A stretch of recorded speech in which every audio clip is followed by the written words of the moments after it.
Hi friends, Pandian store serial இனி வரப்போகிற எபிசோட்ஸ்க்கான promo தான் இந்த வீடியோவில் பார்க்க போகிறோம். வாங்க ஃப்ரெண்ட்ஸ் பார்க்கலாம். ஆசையாக மயில் சரவணன் கிட்ட விஷயத்த சொன்னாங்க.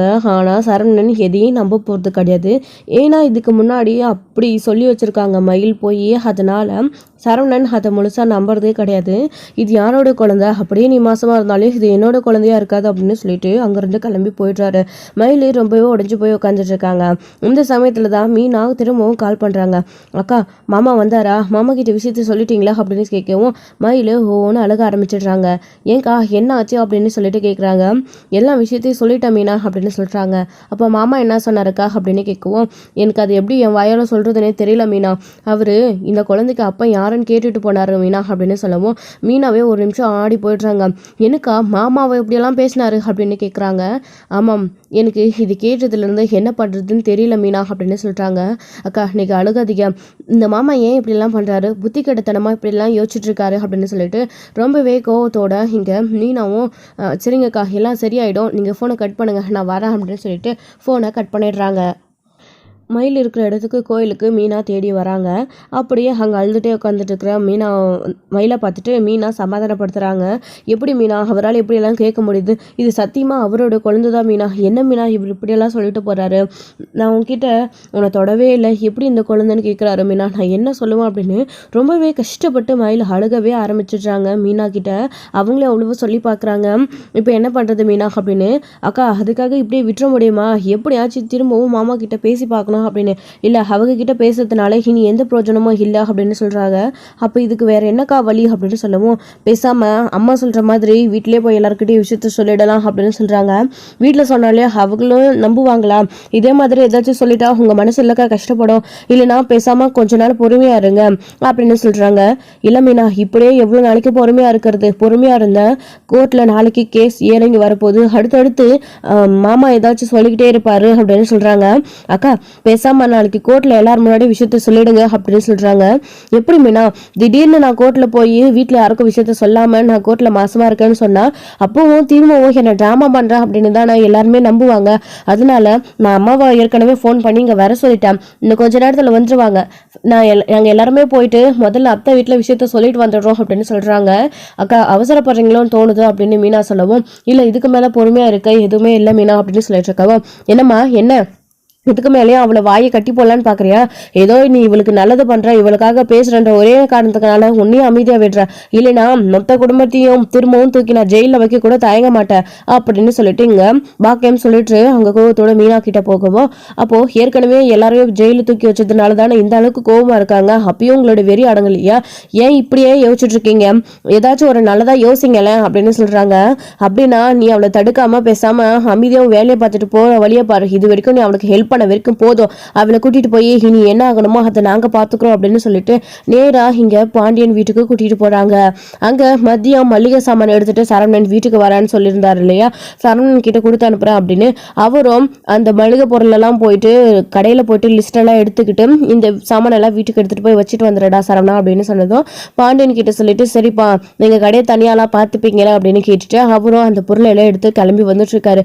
சே, திரும்ப திரும்ப அவ முகத்தை பார்க்கவே கூடாதுன்னு இருந்தா இப்படி இந்த மீனா பண்ணிட்டாளே அப்படின்னு மீனாவை நினைச்சு யோசிச்சுட்டு உடனே அடுத்து மீனாவுக்கு கால் பண்றாங்க. இவங்க அதுக்குள்ள மீனாவை மயில கூட்டிட்டு அங்கிருந்து கிளம்பிடுறாங்க.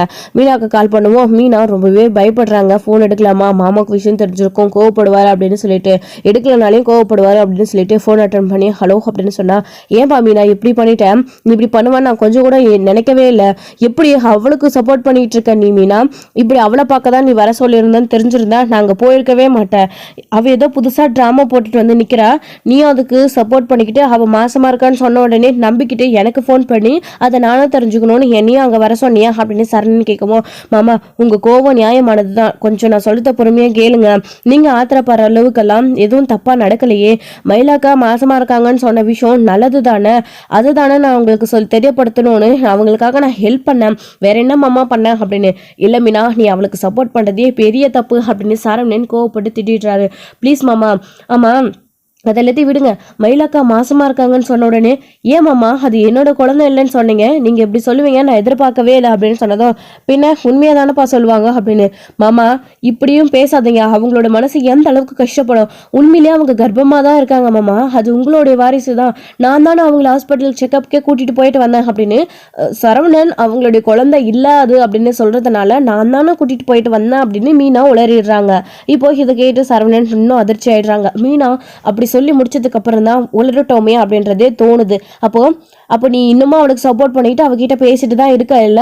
இதுக்கு தான் செந்தில் அடிக்கடிக்கு உன்கிட்ட கோவப்பட்டு சண்டை போட்டுட்டு வீட்டுக்கு வரானா? வீட்டுக்கு வரும்போதெல்லாம் அவன் முகமே ஒரு மாதிரியா இருக்கும். ஏன் என்னன்னு கேட்டா எதுவும் சொல்லாமே போயிடுவான். இப்போ புரியுதுப்பா, நீங்க தனியா போயின்னு கூட நீ அவளுக்கு சப்போர்ட் பண்ணிட்டு இருக்கியா? ஏன்பா மீனா உனக்கு இந்த வேலை அப்படின்னு சொல்றாங்க. மாமா நான் சொல்றத புரிஞ்சுக்கோங்க, அவங்க கர்ப்பமா தான் இருக்காங்க, நீங்க பேசுறது ரொம்ப தப்பு அப்படின்னு. அவ கர்ப்பமா இருந்தாலையும் அவகிட்ட சொன்னதாமா உன்கிட்ட சொல்றா. அந்த குழந்தைக்கும் எனக்கும் எந்த சம்மந்தமும் கிடையாது. அவ அப்படியே மாசமா இருந்தாலும் இருந்துட்டு போறா. எனக்கு என்ன வந்துச்சு? ஆனா நீ இப்படி என்ன ஏமாத்துவேன்னு நான் கொஞ்சம் கூட நினைச்சு பார்க்கலப்பா அப்படின்னு சொல்லிட்டு கோவமா போனை கட் பண்ணிட்டு வச்சிடுறாரு. மாமா நான் சொல்றத கேளுங்க அப்படின்னு சொல்ல வராங்க, அதுக்குள்ளேயே கட் பண்ணிடுறாங்க. இவர் ஏன் புரிஞ்சுக்காம இந்த அளவுக்கு கோவமா இருக்காரு, இதுக்கப்புறமா அவரை எப்படி சமாதானப்படுத்துறதுன்னு ஒண்ணுமே புரியலையே அப்படின்னு நினைச்சிட்டு இருக்கும்போது வீட்டுக்கு போயிட்டு நேரா வந்து அங்க கரெக்டா சரவணனும் வந்து நிக்கிறாரு. வீட்டு வாசப்படி ஏறுறாங்க.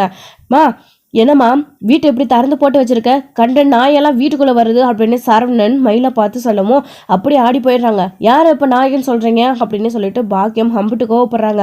வேற யாரு, உங்களை தான் சொல்றேன்னு தெரியுது இல்ல, நேரடியா சுத்தி வளைச்சி போக வேண்டியது தானே, இங்க எதுக்கு வரீங்க அப்படின்னு சொல்லவும் மொத்த குடும்பமும் வந்து நின்று பார்த்துட்டு இருக்கு. என்னடா சரவணா வந்த உடனே ஏன்டா அப்படி கத்துற அப்படின்னு பார்த்த உடனே இந்த ஃபேமிலி இப்போ இவங்க எதுக்கு இங்க வந்திருக்காங்க அப்படின்னு பண்ணதெல்லாம் போதாதன்னு கோவப்பட்டு கோமதி மற்றவங்க எல்லாரும் பேசவும், ஒரு நிமிஷம் உங்ககிட்ட ஒரு விஷயம் சொல்லணும். என் மயிலு என் பொண்ணு மாசமா இருக்கா, அதை மாப்பிள்ளை கிட்ட சொன்னா மாப்பிள்ளை இந்த குழந்தைக்கு எனக்கும் சம்மந்தமே இல்லைன்னு சொல்றாராமே அப்படின்னு கேட்கவும் உங்க கோமதியுமே ரொம்ப அதிர்ச்சி ஆகுறாங்க. என்னடா சரவணா இதெல்லாம் அப்படின்னு கேட்குவோம். ஆமாம்மா இவ அப்படிதான் வந்து சொல்லிட்டு நிக்கிறா, ஆனா இவ வயிற்றுல இருக்கிற குழந்தைக்கும் எனக்கும் எந்த சம்மந்தமும் கிடையாது, நம்ம வீட்டுக்குள்ள திரும்பவும் வரணுன்றதுக்காக இப்போ இப்படியெல்லாம் போடுறாமா அப்படின்னு சொல்றாங்க. சரவணா இந்த விஷயத்துல யாராச்சும் போய் சொல்லுவாங்களா அப்படின்னு கோமதி கேட்கவும், அத்தை நான் சத்தியமா சொல்றேன் அத்தை, இவங்க எல்லார் மேலேயும் என்னாலே சத்தியம் பண்ணி சொல்றேன் அத்தை, இந்த குழந்தை மாமாவோடது தான் அத்தை, இந்த வீட்டோட வாரிசு அத்தை, மாமா அப்படியெல்லாம் பேச மாட்டான்னு சொல்லுங்க அத்தை, எனக்கு ரொம்ப கஷ்டமா இருக்கு அப்படின்னு எல்லாம் சொல்றாங்க. இல்லை இவ சொல்றதெல்லாம் போய்மா நம்பாத அப்படின்னு சொல்லிட்டு சரவணன் கோமத்துக்கிட்டே சொல்லிட்டே இருக்காங்க. அவங்களுக்கு ஒரே கன்ஃபியூஷன், நம்புறதா வேணாமா அப்படின்னு. இப்போ இவ மாசமா இருக்கா, இவளை இந்த வீட்டுக்குள்ள சேர்த்துக்க போறீங்களா இல்லையா? இப்படி வாயு வயிறுமா இருக்கிற பிள்ளைய வீட்டை விட்டு வெளியில அனுப்பி விவாகரத்து கொடுக்கணும்னு நினைச்சிட்டு இருக்கீங்களே, உங்களுக்கு எவ்வளோ தைரியம் இருக்கணும். அவள் மாசமா இருக்கான்னு சொல்லியும் பிரிக்கணும்னு நினைக்கிறீங்களே, இந்த வீட்டோட வாரிசு தானே, இந்த வீட்டோட வாரிசுக்கு என்ன பதில் சொல்ல போறீங்க? அவள் இப்போ 2 மாசமா இருக்கா அப்படின்னு சொன்னதும் கோமதிக்கே யோசிச்சு பார்க்குறாங்க. அவங்களுக்கு எல்லாம் புரியுது, சண்டை வரத்துக்கு முன்னாடி அவங்க நல்லா தானே இருந்தாங்க, அவள் 2 மாசம்னா கரெக்டாக தானே சொல்கிறா, ஆனால் சரவணன் ஒத்துக்க மாட்டேன்றானே அப்படின்னு கோமதியோட மனசுக்குள்ள ஒரு உணர்வு அவங்க வந்து யோசிச்சு பார்க்குறாங்க. அப்போதான் இங்கே சரவணன் இருந்துக்கிட்டு, இல்லைம்மா இவங்க ட்ராமா பண்ணுறாங்க அப்படின்னு. என்ன புதுசாக ட்ராமா பண்ணிட்டாங்க, இல்லாத போலாத ஏதாச்சும் சொல்லிட்டாங்களா, இந்த வாரிசு இந்த வீட்டோட இதுதான் அப்படின்னு சொல்றாங்க. நம்பவே மாட்டேன் அப்படின்னு சரவணன் இப்போ இவங்க கழுத்தை பிடிச்சி வீட்டை விட்டு வெளியில தள்ளி கதவையும் சாத்திடுறாங்க. அவங்க பேச கூட விட மாட்டேன்றாங்க. சரவணா கொஞ்சம் யோசிச்சு பார்க்கலாம்ல, இந்த விஷயத்துல யாராச்சும் போய் சொல்லுவாங்களாடா, அந்த பிள்ளை சொல்லுது இல்லடா அப்படின்னு சொல்லிட்டு அப்பதான் சொல்லுவோம். அமைச்சி இவங்க சொல்றதெல்லாம் நீங்க நம்பாதீங்க, இவங்க இதுக்குன்னே இருக்கிற குடும்பம், ட்ராமா பண்ற குடும்பம், எப்படியாச்சும் அவளை இந்த வீட்டுக்குள்ள அனுப்பணும்னு இப்படி குடும்பமா சேர்ந்து பிளான் போடுதுங்க போல இருக்கு, பொய்யான ரிப்போர்ட்டை கூட அவங்க ஏற்படுத்திட்டு வந்து கொடுத்துருக்கலாம் அப்படின்னு சொல்கிறாங்க. இல்லை கதவை தரங்க அப்படின்னு சொல்லி எவ்வளவோ அழுகுறாங்க. ஸோ அதுக்கப்புறமா சரவணனும் கதவை சாத்தினதுக்கப்புறமா அவங்களும் இவ்வளோ கொஞ்ச நேரம் வெயிட் பண்ணி பார்க்குறாங்க. இதுக்கப்புறமா என்ன பண்ணுறது பாக்கியம், அவங்க தான் வீட்டை விட்டு அனுப்பி கதவை சாத்திட்டாங்களே, இங்கே நின்று என்ன பண்ண போகிறோம் அப்படின்னு. ஓ இவ்வளோ ஆயிட்டாங்களா, இதுக்கப்புறம் இவங்களை நான் சும்மா விட போகிறதா, வாடி நீ நாளைக்கு கோர்ட்டில் கேஸ் வருதுல்ல, நாளைக்கு பார்த்துக்கிறேன் அப்படின்னு சொல்லிட்டு வேகமாக பாக்கியம் வந்து மயிலை வீட்டுக்கு கூட்டிகிட்டு போயிடுறாங்க.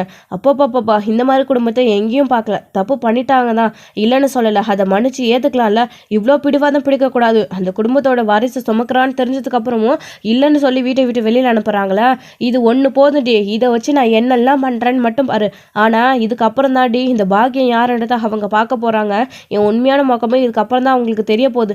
போனால் போகட்டும், மக வாழ போகிற வீடுன்னு கொஞ்சம் ஏதோ பொறுமையாக பேசிட்டு விடலான்னு பார்த்தா ரொம்ப ஓவராக போகிறாங்களா, இதுக்கப்புறம் நான் விட மாட்டேன் அப்படின்னு சொல்லிட்டு பாக்கியம் மயில்கிட்ட பேசிகிட்டு இருக்காங்க.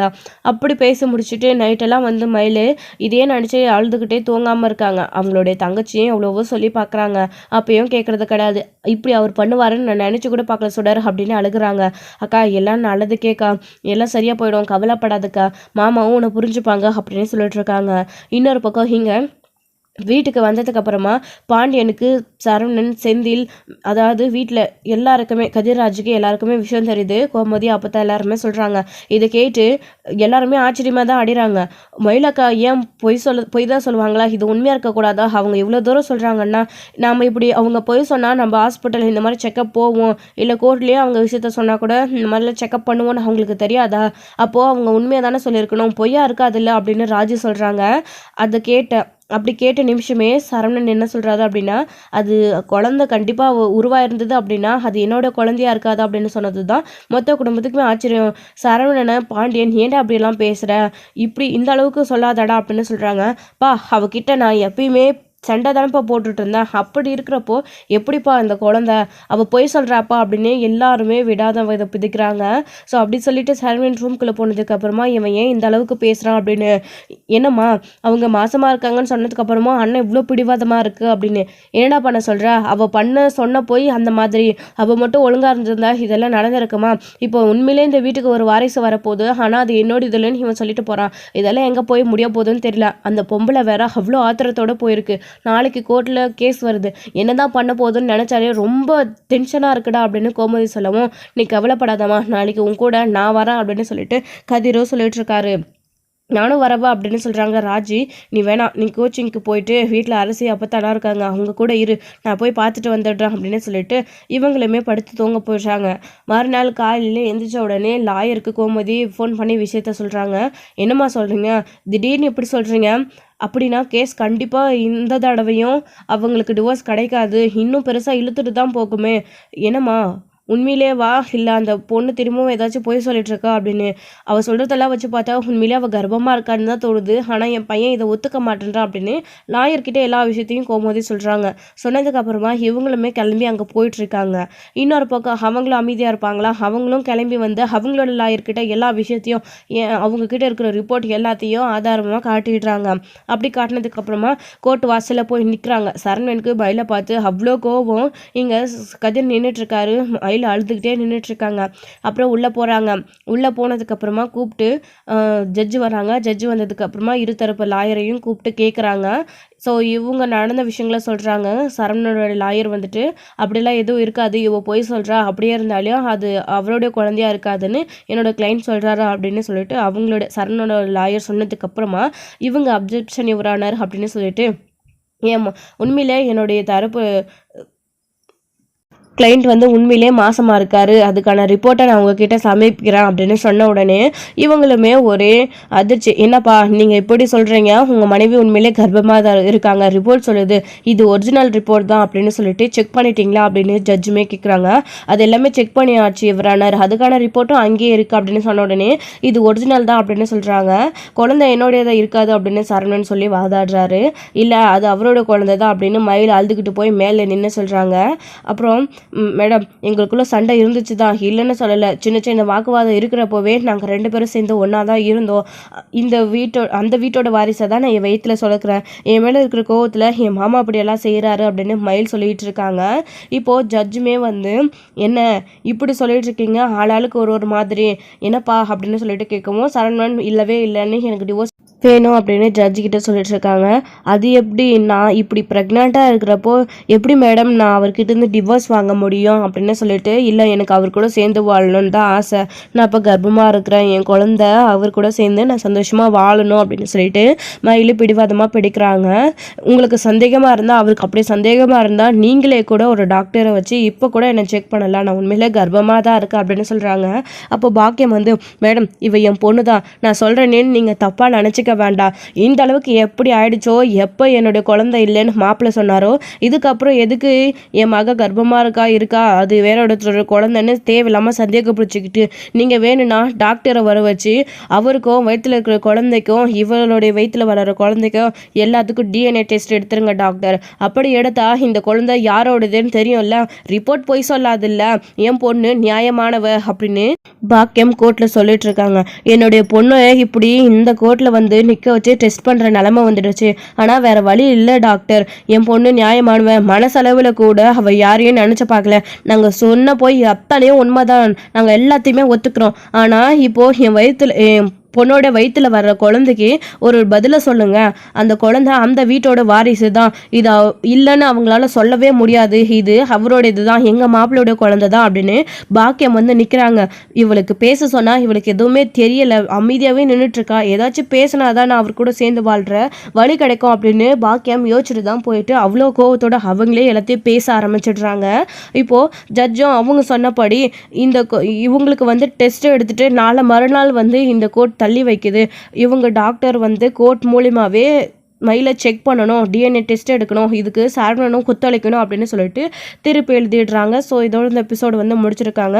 அடுத்தடுத்த எபிசோடில் என்ன நடக்க போகுது, மயிலுக்கு டெஸ்ட் எடுத்தால் மயில் சொல்கிற மாதிரி உண்மையிலே இது சரவணனோட குழந்தை தான் அப்படின்னு சொல்லிட்டு ரிப்போர்ட்டில் வந்துடுச்சுன்னா சரவணனை ஒத்துக்க போகிறாங்களா, பாண்டியன் குடும்பத்தார் ஏற்றுக்க போகிறாங்களா, என்ன நடக்க போகுது அப்படின்றதெல்லாம் வெயிட் பண்ண நெக்ஸ்ட் வீடியோவில் பார்க்கலாம். Friends thank you. இந்த வீடியோ உங்களுக்கு பிடிச்சிருந்தா லைக் பண்ணுங்கள், ஷேர் பண்ணுங்கள், கமெண்ட் பண்ணுங்கள், மறக்காமல் பெல் ஐக்கானை கிளிக் பண்ணி வச்சுக்கோங்க.